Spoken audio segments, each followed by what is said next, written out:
have loved this man as I have in such great movies like The Princess Bride, Days of Thunder, you betcha. And he's also now available to see streaming on The Art of More on Crackle right now. It is free. Season 1 is on Crackle right now. Season 2 is already being greenlit by the good people at Sony and Crackle. Cary Elwes, good to see you, sir. Good to see you. How are you? I'm very well, thank you. So now, how does one become a Packer fan from the UK? Yes, good question. How do we do this? I had the incredible good fortune and blessing to meet Mr. Rogers and Clay Matthews at dinner, and I was so enamored of both of them and started following the Packers. And listen, you know, anyone who starts following the Packers, if you've never followed a team before, yes, they got a lot of heart. I mean, they're amazing. They've got a history. They've got a great heart. history, and they're amazing players. Just amazing. I mean, just let's take last night, for instance. Yes. I mean, what a play. That was incredible. Incredible. I know that throw was 61 yards. Something else. Unbelievable. And he was practicing moonballs, I guess, beforehand with Richard. And you just got to love that. I mean, people were like making love in the audience. I know. Except, you know, some of the Detroit Lions fans, exactly right. Lions, but so, a lot of Green Bay. There are going to be a lot of kids born, I think, 9 months from now. And interestingly enough, they were it was scoreless at halftime for them. They didn't have any points at halftime. And the last time they went through the entire first half of a game with no points on the board was the Fail Mary game, which I was at. You were there. I was there. I in watched Seattle. That in Seattle, and it was mind-blowing because, look, even the NFL came out afterwards and said, you know what, that was probably not a good call, you know? Yeah, right. And, you know, it was definitely pass interference. And look, by the way, you made a comment earlier about instant replay. How it should be available on every play, yes. Right? Yes, I agree. And then you said to me, but they still want it to be a human call, right? Yeah, they want to make judgment calls still remain as such, why it makes it non-reviewable. Right, but this face mask holding, right, for instance. Right. We know the guy's finger was in the mask. I mean, it's there. He comes out later, well, I didn't touch his helmet. It's probably what he sounded like, too. Sorry. No, it's okay. No offense to the player, but I mean, really, you know, it's obvious when you look at the replay, it's there. You can see it, you know? Well, many people would look at it and say something different, which is why the NFL sometimes doesn't want to open that Pandora's box when it is a judgment call. Okay, got it. Right? Like there's a minute to go in the game or less than, obviously, 6 seconds or whatever. Right. But when it is just maybe when it's either the game is over or it's not. Right. Let's use instant replay. Right. Regardless of the situation. Thank you. I agree with you. Thank you. 100%. We are lockstep on that. Yeah. Because, well, most other sports only have it for certain cases. Baseball does. Right. Tennis, there's a senior circuit that it says we're using it for everything. Right. And the interesting thing is the guy who uses it the most, that you think instant replay has been built for tennis, John McEnroe, is apparently the worst at it. Really? Yes. He gets the most wrong of using challenges that don't prove what he believes to be correct, actually correct. Wow. You know what I mean? So, so when you met Rogers and Clay Matthews, did they say that they? I mean, just a huge. They knew my work, and I was obviously impressed by that. But more than that, they were just incredible guys. I mean, really solid people, and I was just so impressed with them, both as human beings and their natural charm. But then once I got to watch them play, I was like, okay, it all makes sense now. Rogers would strike me. I'm here with Cary Elwes here on the Rich Eisen Show. That he strikes me as he would be a Princess Bride guy. Well, I think he used some of the lines in an interview once, and I was like, what? That's amazing. And so it turns out that, which is very cool. That's great. And I know you wrote about this a lot in your New York Times bestseller, As You Wish, Inconceivable Tales from the Making of the Princess Bride. Great use of the word inconceivable there. What was it like working with Andre the Giant? What in the world was that like? He was incredible.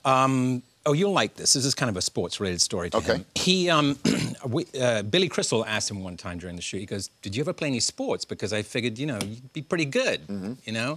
And he goes, well, he called everybody boss, which is hilarious when, you know, when you're talking to Andre, everybody had to talk to him like that. And he goes, I used to play cricket, boss.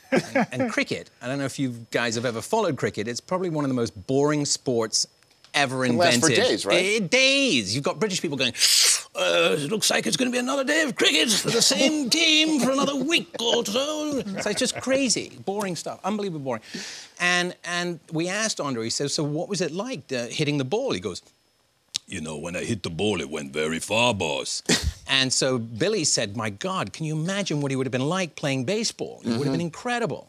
A new Babe Ruth, Yeah. you know? He would have like a 3-foot strike zone. He could have thrown the ball anywhere and it would have called a strike on the poor guy.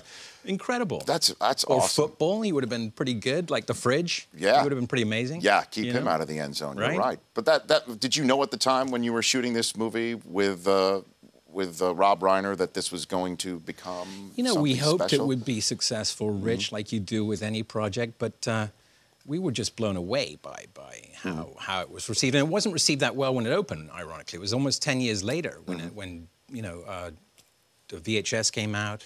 That's when people started buying it and renting it. VHS. The VHS, remember the VHS? Yes, of course. And I still meet fans who have their old VHS copy, and it's like it's got like the tapes coming out of it like a hairball. Sure. And they go, well, "Would you sign this? It's been in the family for generations." Right. Right. And it's really sweet. Yeah. I'm here with Cary Elwes here on the Rich Eisen Show. I do want to ask you before we get to your current role in Art of More and movies like Being Charlie and Sugar Mountain that you're going to be doing something with Lena Dunham as well.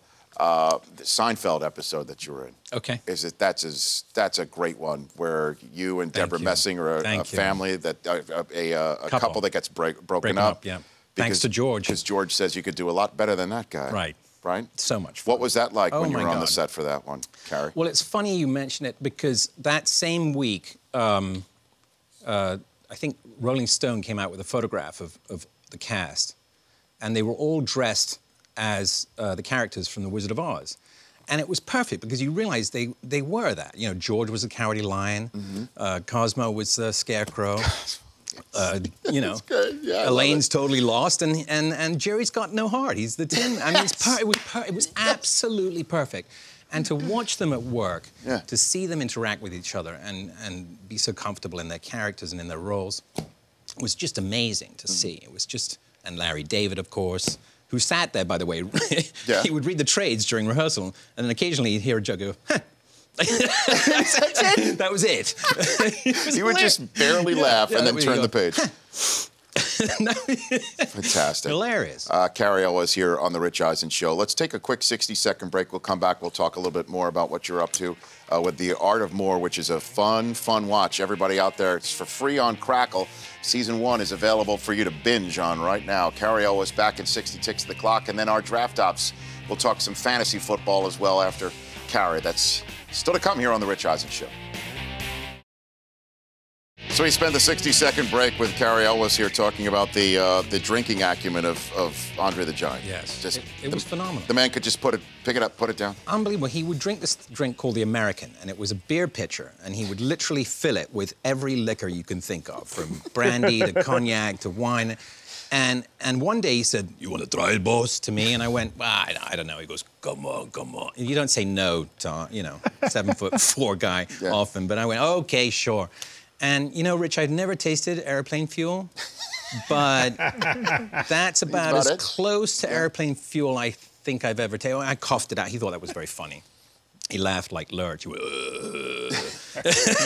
but he would polish these off like, 8 or 9 of them a day. It was unbelievable. Cary Elwes here on The Rich Eisen Show. You mentioned me before that you were Ringo Starr. You were hanging with an actual real live Beatle recently. I know. Can you believe that? He's having an auction, which is going on right now at Julian's Auctions.